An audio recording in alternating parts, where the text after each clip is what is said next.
নারীদের জীবনে তিনটা বোকামি হচ্ছে সবচেয়ে বড় বোকামি। কয়টা বলো, কয়টা?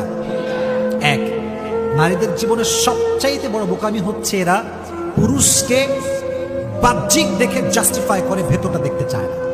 তুমি খেয়াল করবা, একজন পুরুষ দেখতে গাঁজাখোর, কিন্তু বাবার টাকা পয়সা আছে, শান শৌকত আছে, বড় একটা বাসা আছে, গাড়ি আছে, আইফোন আছে, দেখবা মেয়েরা তার পেছনে সিরিয়াল ধরে দাঁড়িয়ে যায়।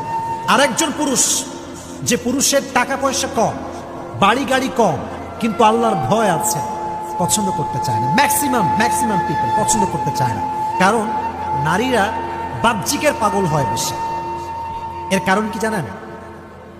নারীদের এই হৃদয়টা আবেগ মায়া দ্বারা ভরা, এবং নারীদের যে ক্যারেক্টার, এটা হচ্ছে সহজ সরল ক্যারেক্টার। বেশিরভাগ নারী দেখবেন একটু সহজ সরল হয়।